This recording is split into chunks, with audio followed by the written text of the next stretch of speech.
Razorback fan.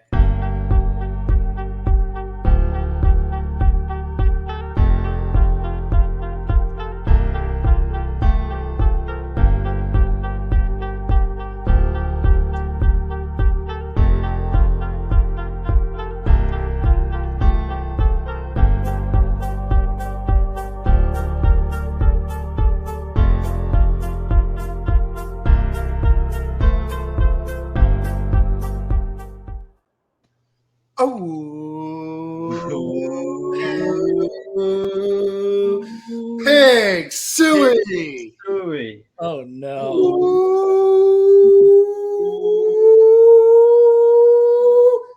Pig suey. Pig suey.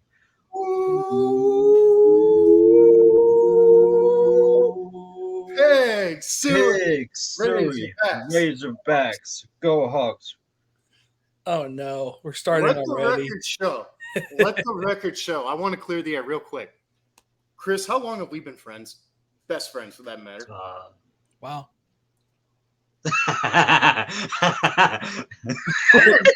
What? Elementary school, James? Yeah, you know me a long time. But Chris, how long? But you just get casually pushed aside. Yeah. There's a point to the question. Yeah, just get the hell out of the way. There's a We've known each other about 10 years, I think. And so that being said, for the fans who are probably wondering, how can I be a Texas fan and an Arkansas fan? Likewise for Chris, we were not alive for the SWC rivalry. We could care less about the rivalry. And when our two teams are not playing each other, we support each other's teams. That's just the way it goes. I'm sure some Arkansas fans. I pull for Arkansas against anybody they play against, unless it's against Texas or SMU. Outside of that, I'll pull for Arkansas. Yeah. Likewise for Chris, is if And Arkansas also, he has no reason we'll to. pull for Texas, as long as they're not playing Arkansas. Well, all right then, guys. I'll just get out of here and I'll let y'all handle the thing. Now, you, on the other hand, All right. Hey, it's your namesake. I get it. That's all right. The show is your namesake. Well, can we intro the show? Yeah. of course. Go ahead. Well, welcome back to Going the JC Right. route. I'm JC. Those are the boys. We're happy to be here. I'm sure by now you guys can tell what we're talking about today, as you can see in the intro. Hopefully it's not the basketball team. Before we get into that, we want to say thank you for the last 2 weeks. We've seen a massive growth in our following in the last 2 weeks, which is great. We hope to continue it. And that being said, we're continuing our conversation. So last 2 weeks, we've covered the 5 most impactful players we believe will be on the Oklahoma Sooners, the Texas Longhorns, and now this week, the Arkansas Razorbacks. And so reason we're doing this kind of setup is because not only do we have the insider perspective of the fan base, the fan of the team, we've likely got a rival perspective, a little bit less so with Arkansas, but there is some history with Oklahoma and Texas there. And then you've got really the outsider fan, which this case is me this week because I feel a little bit separated from Arkansas than everybody else, but who knows? I tend to know stuff, so we'll see what happens. Yeah. But I think that being said, I would like for the resident Arkansas Razorback fan to say your opening statement. I mean, we say impactful players, but I feel like especially last week, it's gone from players to just rooms. And this is very much one of those cases where it's just, I don't know what player to put besides like a few rooms. Obviously, I know who even though the running back room is on paper very good, like I know who the running back is. I know who the quarterback is. But as far as like your wide receivers and your other, your DBs and stuff like that, it's hard to really pinpoint who that guy is going to be. So for me, it goes down to the rooms and a list of players that could be impactful. Got you. Yeah, that's what's kind of difficult is when you're not immediately involved heavily with the team's roster. I mean, I do it with Oklahoma. I know Aiden does it with Texas, and I to some extent I do vice versa. But when you're a little bit less versed, it's easier to do a room. But there's definitely a handful of impactful players that are going to play a role this year, and for sure. That's really what I mean. I'm gonna spend some. We're all gonna spend some time talking about rooms, and I want to make sure we hit on a couple players that are super important. Before we get into our first player, I'm gonna ask this question so we can get it out of the way if we have to. Did we all include KJ Jefferson? Yes, that's my number one. I tried to keep him out of that conversation because it's the most obvious. But I mean, he's the guy, and I mean, honestly, we might as well just get to talking about him now. That's the point. Is if we've all included him, let's just start there. I mean, I wasn't even going to put him as number one, but after doing my preparation for this week, I was like, you know what, I have to put him as number one. Well, in reality, there's a handful of different factors at play, but Arkansas's offense is going to go as KJ Jefferson goes. I mean, you could argue the same with running back room you've already mentioned, but he's the leader of your team. He's been around forever, and when he's on, and when he's healthy, and really, really good. It's all going to start with him being healthy and him being consistent. That's the biggest thing. Is I want to see a consistent KJ Jefferson. Yeah. It goes down to because his like I said, well, you've seen it, you saw it in the BYU game, and there was a moment in the Kansas game. He's a hard player to bring down. He's a great runner, but the thing for me is that his ability to throw has not been that great. Which in college you can kind of get away with, when you talk about like Tip Tebow and stuff like that. But I would like to see his ability to throw get better this year because that'll help get us to more than just 6 or 7 wins. And staying healthy. I mean, we lost it was what 2 or 3 maybe 4 games that we lost because he was not 100%. And if he's 100%, it changes the entire dynamic of not just the offense but that entire team. Well, here's 2 other things. You can go ahead if you want. Thanks.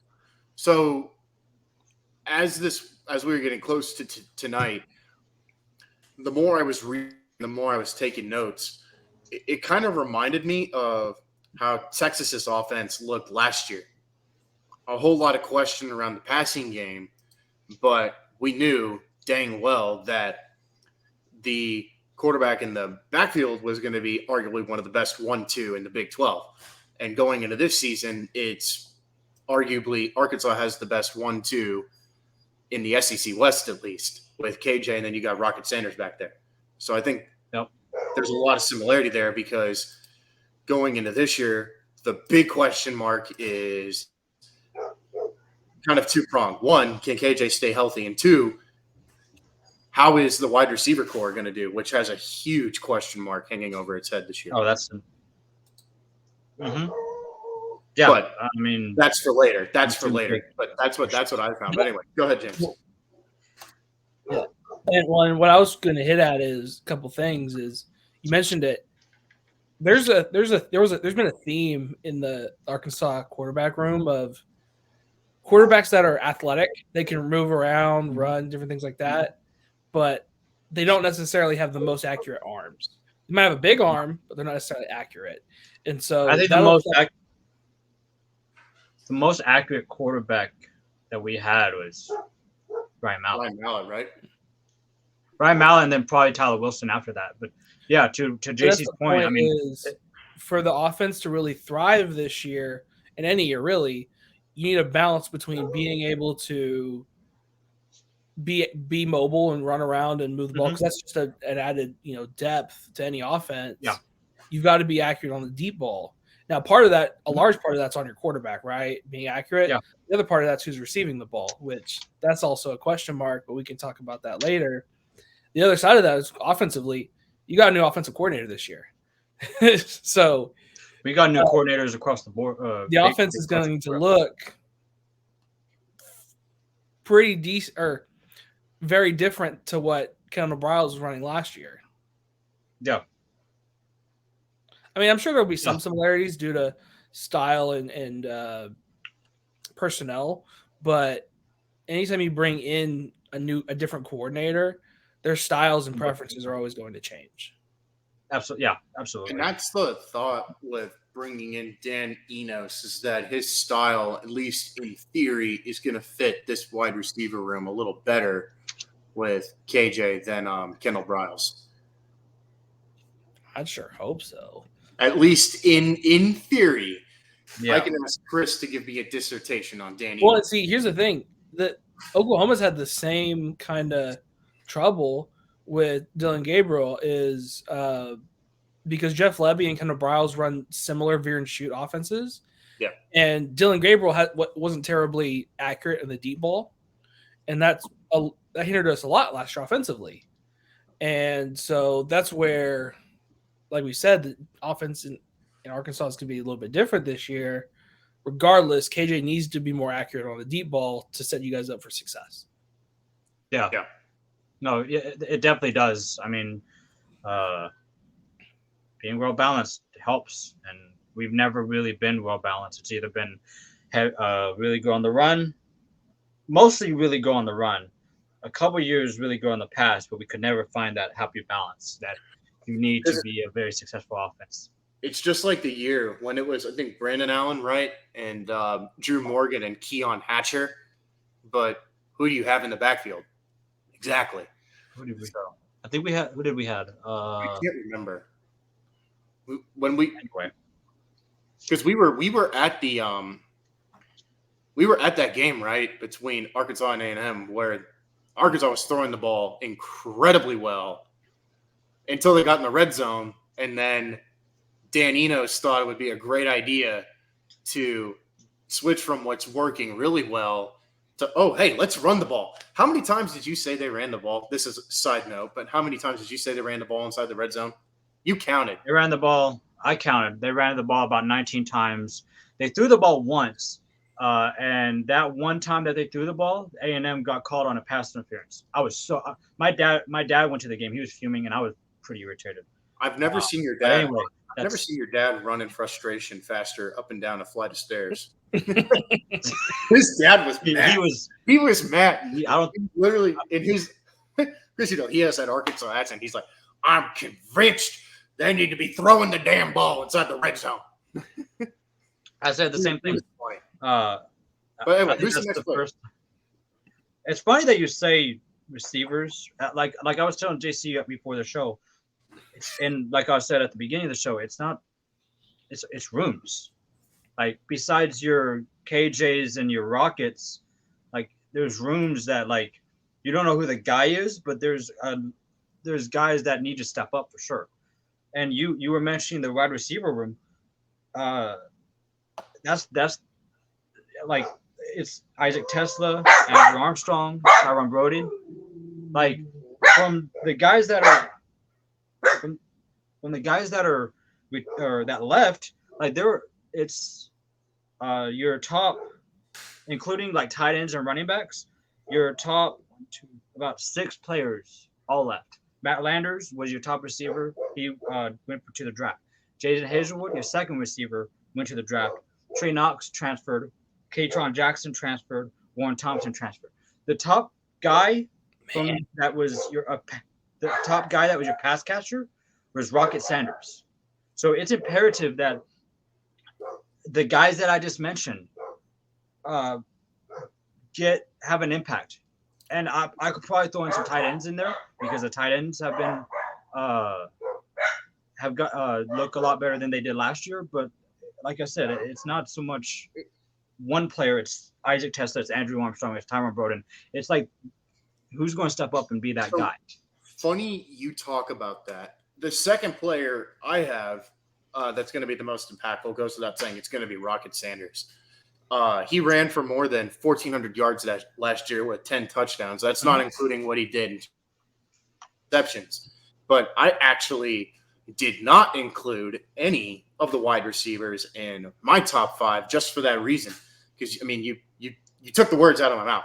You know, Matt Landers, Hazelwood, Jackson, Thompson, gone. So yeah, no I don't know of a team in football And by the that has way, had a more dramatic change from one year going into the next than the wide receiver room at Arkansas. and by the way, those numbers aren't outstanding. Like none of those numbers from the receiving room. No, last but year considerably. were but still, yeah. Considering the offense last year for the Hogs, it for the considerably it's good. But you could really make two arguments on it here. Yeah. You can make the argument for continuity is always a good thing when it comes to college football teams.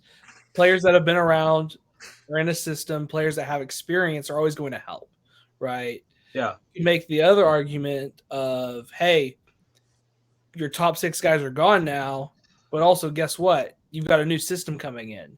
So between losing your top guys and a new system, now you've got a clean break.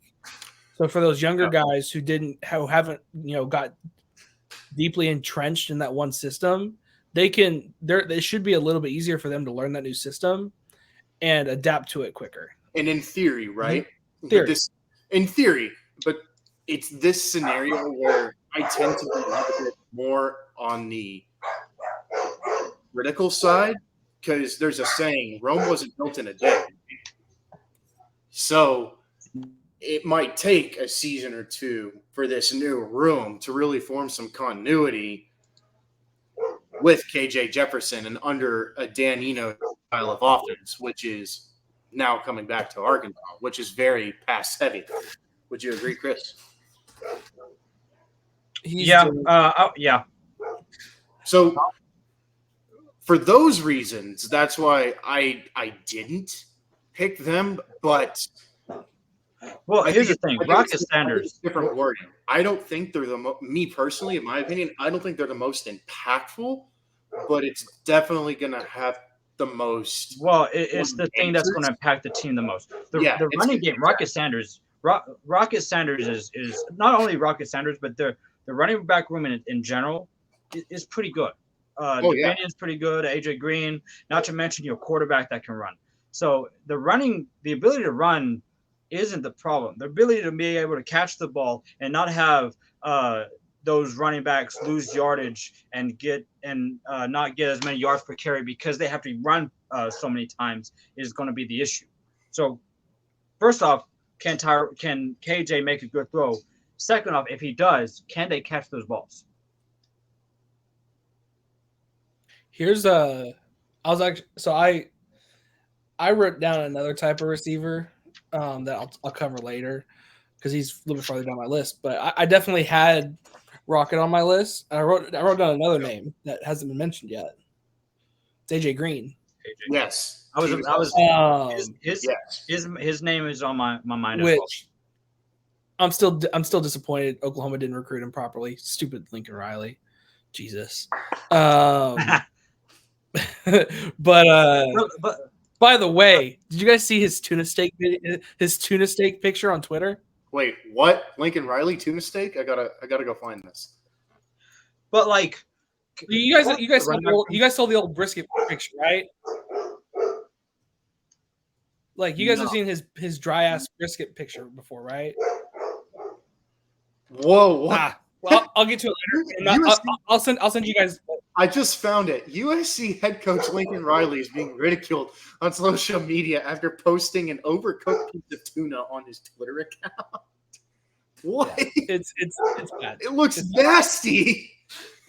Don't get me started. I'll look at it later. Don't get me started. I'll look at it later. Okay?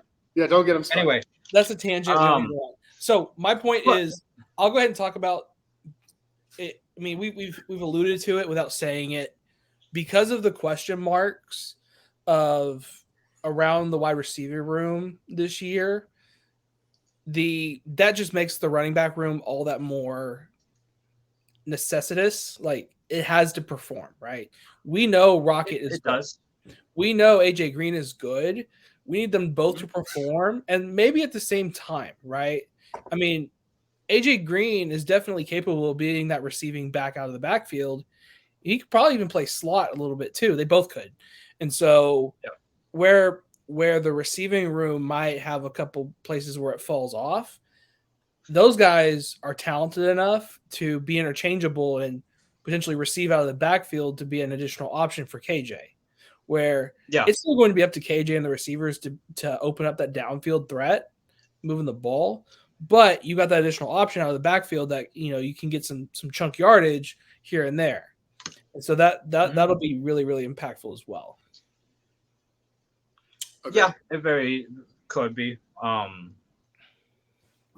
Who's your next player, Chris? My next player? Number 3. Since we've all gone through 2. Do you got anything, JC? I do. I've got one. I've got one. Go ahead. This is going to be the one true room that I've put on this list. I've already gone through one player. I've gone through the tandem. I went through KJ. I went through Rocket and AJ. This is the one true room that I put on my list. And so when you think Sam Pittman, Yeah. what's he known for? Oh, line. Yep. Bingo. So we're talking about all these different question marks and things that could be potentially be impactful on the offense, right? KJ's downfield accuracy, the lack of experience and continuity in the wide receiver room, the talent in the running back room, but where does that all start?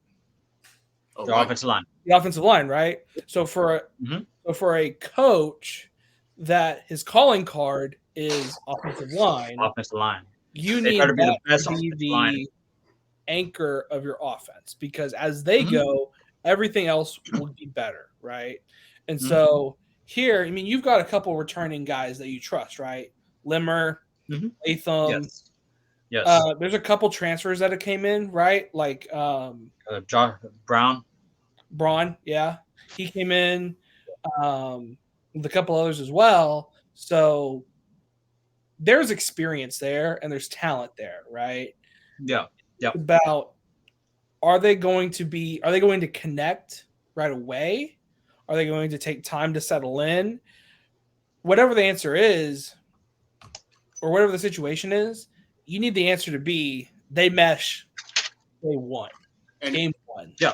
On that note, the one guy that I picked from that offensive line, take a guess, James. I don't know. Limmer. Yes, Bo Limmer. Because he's been the one piece on that offensive line that is solidified. He is the center. And next to your blind side, that is a quarterback's best friend, is someone that he communicates with, is your center. And that's been the one piece this whole offseason, spring ball, etc., through the summer, that he is the center. Everything after that is a little bit murkier this year on the offensive line for Arkansas, but that one piece of Bo Limmer is... Well, so realistically, Chris, you'll probably know this better than us. Outside of Limmer and Latham, who are the rest of your starters on the offensive line? I know there's Tykees Crawford, left tackle. Right? He played a bunch of games last year. He's actually so he's second string in the right tackle. Patrick Kudus is listed as right tackle, and then Devin Manuel is the left tackle. So that is definitely the something that I had on my list as well, was the offensive line. I mean, like you said, they're as good as, your quarterback and your running back are as good as your offensive line is at protecting them. And the guy that's in charge of the team that's his bread and butter. So if those guys aren't capable of protecting anybody, I don't care. You could have McFadden back there. You could have Reggie Bush back there. You could have Peyton Manning, Drew Brees, name it. And if your offensive line isn't going to be good, then your offense is going to suck. Sure. And so that's why I had them on my list, is because not only is that your head coach's calling card, and if that fails, he's likely not going to be around very much longer, right? He's already I've seen it at several places. He's already on the hot seat according to a bunch of people. Because their offense has replaced so much and they've got a new system in place, if what the head coach is known for doesn't perform, not only is your offense going to fail as a whole, your head coach is going to be out the door. So there's a bunch of motivation for that to happen. Funny you should mention that. Kristen, real quick before I ask this and go on to this, did you have a player for number 3, or was it just the O-line in general, or was it anybody for that matter? I mean, the O-line was definitely that wasn't my third piece, but it was definitely a piece. So we were talking about it. So, fourth, if I may, unless you have a specific fourth player, I want to touch on JC's point here. But go ahead. Okay, so I'll be honest. As an Arkansas fan, trying to find another 2 players in particular that are going to be like ooh-ah on this. I have 2 on this team. Well, I do, but it just kind of. I have one I'm really excited about, and one that may or may not make an impact this year, but could. So here's where it got interesting for me. I kind of struggled a little bit to kind of narrow it down between the two. I'm like, because everybody now has their skeletons from here down on the team. But who I picked on number 4, to your point, James, the most impactful, not player, but person for Arkansas football is who? Danos? Sam Pittman.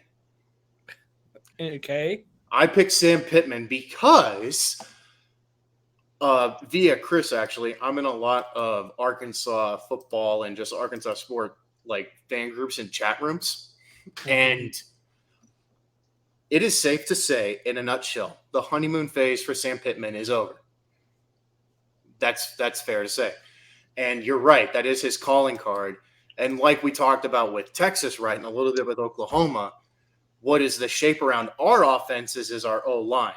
And what Pittman is known for, like what you were touching on, and what we all know is his O-line. And that is critical this year. It's his starting O-line is okay. It's just the depth after that, which is incredibly murky.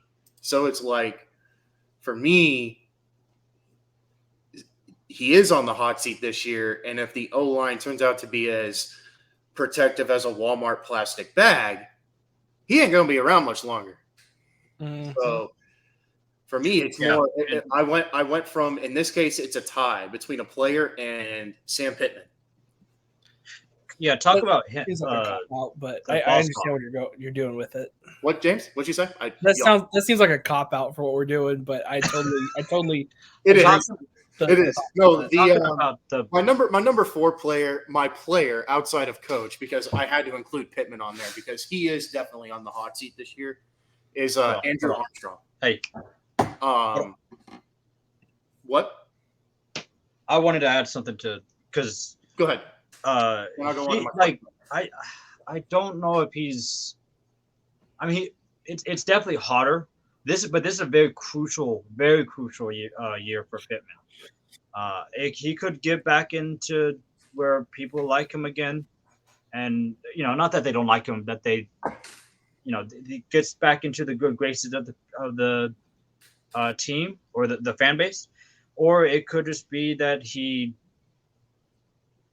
on his way out. Because think about it, right? 2 coaches ago, it was Brett Bielema, who had the expectation of replicating what he did at Wisconsin. That didn't happen. Then you stole my coach from SMU. Mm-hmm. Okay. And look what happened there with Chad Morris. And that was the last season I think he was at Arkansas. It was a 2-win season. And the fan base was desperate for anything. And Sam Pittman more or less delivered on providing them hope and building that up. And the thing is that to me is why he's not. It's not super hot, because he kind of. I mean, you're talking about you're 4 years removed from arguably 2 of the worst seasons Arkansas's ever had. Like, you talk about those 2 wins. Those 2 wins were not impressive. Were not good. No, like those were bad wins. And you talk about losing to North Texas, Western Kentucky, like all that stuff that happened. San Jose State. And, So it's.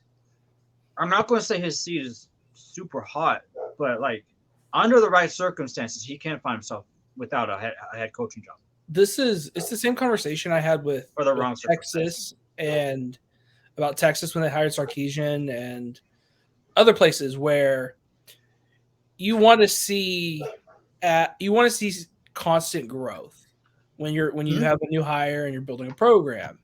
If you get that, first year, second year success right away, which Arkansas, when they hired Pittman, they started performing better right away, right? Which is a good sign. Yeah.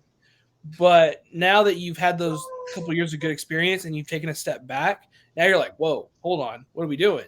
And so that's where I was talking about Texas. If Sark would have came in and been successful right away, that would have been cool. I sure would have heard it from Texas fans, that's for sure. But then, you take a step back and you're like, hey, what's really going on? Which is what happened with Herman, right?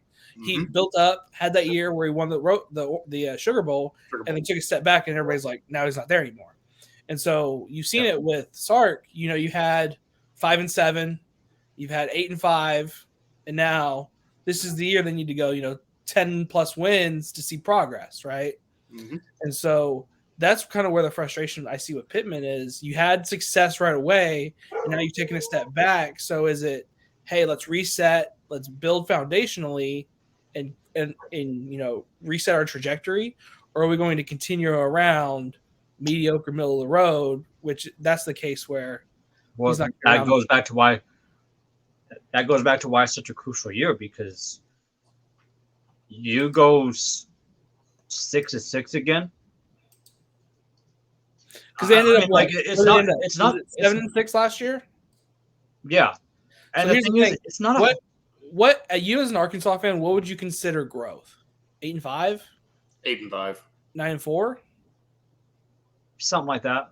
Because the thing is that Arkansas, compared to years past, it's not a brutal schedule. Obviously, you got your Alabamas, your LSU's, stuff like that, but it's not compared to the years past where it's been a brutal schedule. So here's the other side of that question. What would you consider a failure? Obviously, so let me reframe that. So obviously, 6-6, 7-5, something like that, you're not happy with, but you didn't necessarily take a step back, right? Especially with all the turnover you had. What do you consider a failure? For me, 5 or less. Because now it's like, okay, we're going backwards 2 years in a row. I can totally see that, but in the same vein, given all the turnover the team has had, 5 isn't a significant step back. I think once you get to 4 or less, that's where you're like, okay, something's gone really wrong here. The reason why I say 5 or less is because this year's football schedule for Arkansas is considerably easier in terms of opponents, where the game is being played. That's why I say Jesus. So just wait until next year. Oh, dude. But that being said, did either of you have Andrew? Did either of you have Andrew Armstrong on your list? More so the pride of Bishop Buds. No. What? More so room, but because I had he's one of the starting wide receivers, so I had him on my list. But it was more so room because of who he's going to be able to. So I put him at number 4 because he's gonna play opposite of Trey Slaw, right? Of Tay Slaw, excuse me. So and he's 6'4", he's tall, so I think he's a redshirt senior. He's played a ton of football. Exactly. So he has experience. Tall. He's going to be paired with another guy who also has some size. So that's the thing. That's the thing about the room is that it's super tall. Now all of a sudden you just have to you just have to have the ball get into your hands. That's the key. And who's going to be the guy to step up? Who you're 2 years removed from Treylon Burks. Who's going to be kind of that guy that you go to and you have to double team him so it makes the other guys play or single covered, and then are those guys going to be able to make plays? So right, and that's why I picked him for that reason, because in theory, right, with KJ throwing the ball, he's going to be one of his prime targets, and he'll be one of the more impactful players on that offense outside of Rocket and AJ Green. Yeah. So that's why I picked him. James, who you got? I'm going to stick on the offensive side because my last name is a defensive side. I realize we haven't talked about the defense at all, which I'm sure we will. I'll get to that. Before I go to the defense, I'm going to take my fourth pick, which this is the pick I mentioned that may or may not actually make an impact this year, but he could. The name I have written down is Luke Haas. Does that name sound familiar to any of you two? Tight end, freshman, and highly rated tight end, like high 4-star, borderline 5-star tight end. That flipped from Oklahoma. Was he Bixby, which so he comes from a winning program. Reason I bring this name up is because anytime you have a high 4-star player, borderline 5-star player, there's expectations right away, right? Yeah. Typically. And so I honestly haven't spent too much time looking into what the expectations for him are year one, but my intuition tells me, given all the other question marks with the wide receiver room, what everybody else is doing on the offense, there's an opportunity for him to come in day one and say, hey, I'm your tight end. I'm every bit of 6'3", 6'4", 220, 230. He's got good size for a freshman. So, yes. And he can block, he can run, he's super talented. He's that kind of guy that can be impactful as a freshman. And so there's definitely an opportunity for him to make an impact in year one. Will it happen? Who knows? Just given all the other questions, I feel that that's a really, really good opportunity for him. And he's definitely a name to watch. I'm not jealous at all. Sure. No. How is he compared to JT Sanders, James? Very good. Who would you rather have on your team? No bias. Sanders. But he's definitely highly one of those guys coming out of high school you want on your team. I mean, who'd you have number 4, Chris? Number 4, we're going to defense. Oh. Linebackers. Please don't take Paul. Okay, you didn't take my name. Don't take my guy. I don't think you took my name. Okay, cool. I mean, I'll go ahead with Chris Paul. He led the Chris Paul. You talk about a. Yeah, he does. I had the same thought. They call him Pooh. But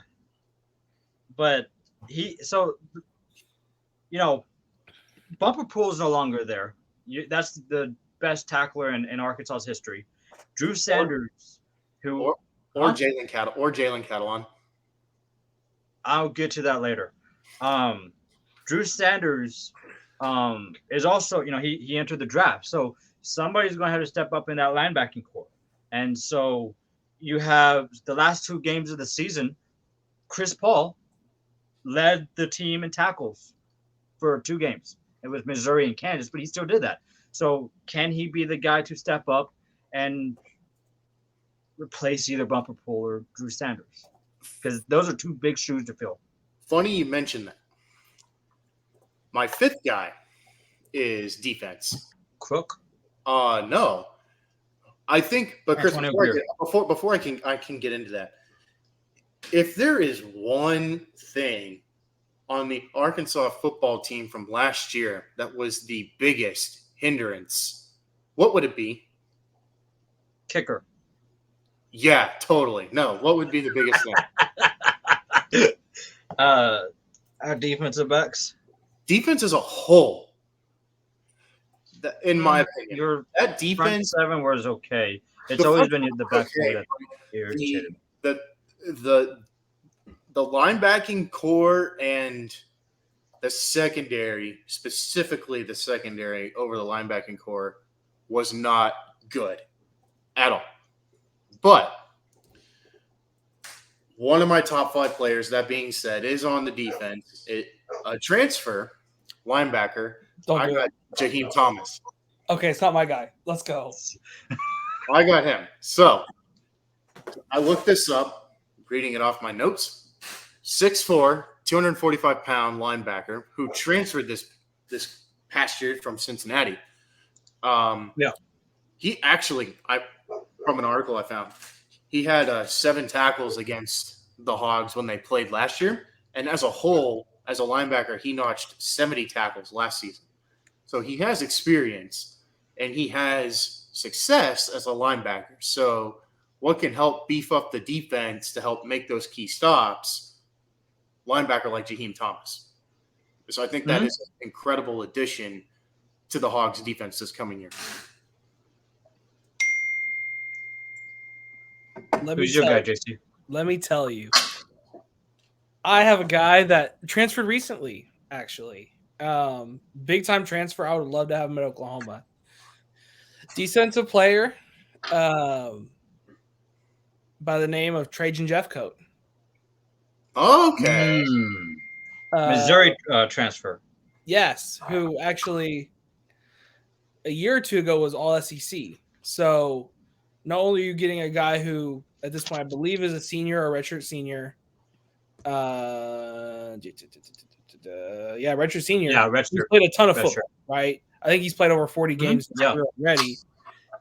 So he's experienced. He's big, right? Every bit of 6'4", 280. You got a experienced guy who's talented, being an all SEC player, filling in for your defense, right? He could play inside. He could also play outside. And so originally, I'll be honest, I thought he was a linebacker. I'm stupid. Which for me, I kind of see him, if he's playing on the edge, filling a little bit more of that Drew Sanders outside linebacker role. But given his size, I can see him playing anywhere on the defensive line.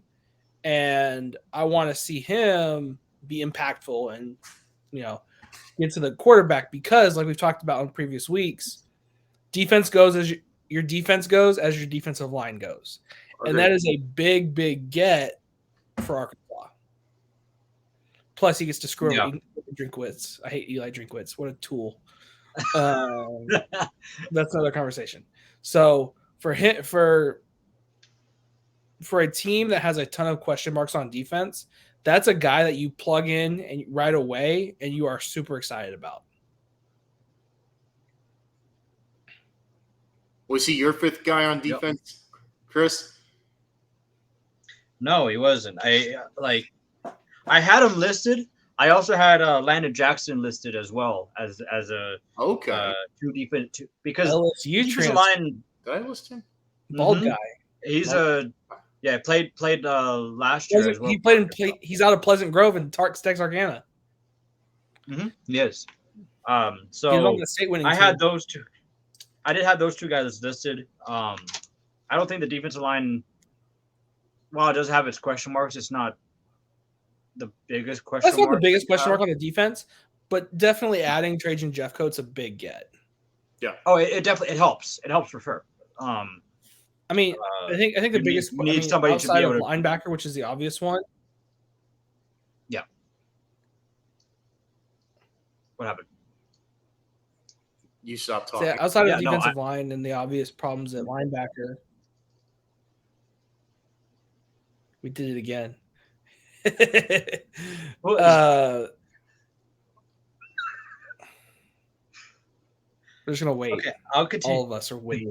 I'm listening to y'all two. Y'all two stop perfectly. Continue. Go, Chris. Yes, you. I wasn't even in my. I'll go then. I wasn't even in the. I was saying so. Obviously, the defensive line is the biggest problem. Adding a guy like Trajan Jeffcoat's big. You've got the major questions at linebacker that you've hopefully filled with a couple transfers, whatever you got going on, right? Plus, you're promoting within, which is good. We haven't really talked about the secondary at all, which whenever you're losing guys like Jalen Catalon, who, you can't stay healthy, right? But when he's healthy, he's one of the best DBs in the SEC, right? So thank you, Chris. Now you're adding pressure to guys like Dwight McLaughlin, who am I missing? Clark, Quincy McAdoo. You can even throw in guys like Orlando Johnson, who's transferring from Baylor. Walcott. Exactly. And so there's going to be, because you are happy with your defensive line, you more or less are happy with the people you've got plugging in it in at linebacker, even though they may or may not perform. Now the spotlight's on the secondary, who has a bunch of there's a bunch of guys with experience there. There's not a lot of guys with continuity and consistent play, and so that's what we need to see out of Arkansas this year. Who has a chance to be good, but who knows? It's a huge question. And you talk about a new offensive coordinator. We got new co-defensive coordinators. So not only do you, so we got to look forward to that too. Two new defensive coordinators because they're co-defensive coordinators. No, I feel like I agree. I feel like I'm kind of, because I'm obviously Arkansas is my third favorite team and not my second and or first for that matter. I'm more excited to see what this team looks like and more interested versus I know you as a whole are kind of like fans like you, your dad, John Mart, Connor are more like, oh boy, what kind of holding on to the edge of your seat like this could also be a disaster. And more or less, yeah. Which is why y'all are just waiting for basketball and baseball season to happen again. I mean, honestly, I can't wait for the biggest out of all of them. Can't blame the guy. No, but as a whole, I'm more interested to see what the team looks like because this year it's weird. It feels like a mix of an experiment and a hot seat sample. There's a weird feeling of, I can't really say cautiously optimistic. Like it's like less than cautiously optimistic. I don't know what you would call that. I'm not going to call it pessimistic, but like this cautiously. I got the term for you. Cautiously experimental. Yes. Okay. Because like let me set the stage. So you're happy with the personnel you have. Mm-hmm. But with the lack of experience not experience, lack of continuity, the lack of you could say experience. Yeah, lack of experience at Arkansas. We'll say that. From certain positions. The lack of continuity and the lack of experience at Arkansas together makes you cautious. But because you like who you have, you're optimistic. And so getting these guys in, getting them to mesh together, it's very, very experimental. So you're cautiously experimental. So, it's like, we were talking about this earlier. It's very much a team that could win 6 games. But I feel like a ceiling is. Dude, it's a team that could win 4 games and it's a team that could win 10 games. I have no freaking idea. And that's what I'm saying. We don't know. That's why it's more. That's what I'm saying. Like I generally don't know what I'm going to get watching this team. Then there's people. So it's just like. Then there's people like your dad who think Arkansas is not going to win a single game.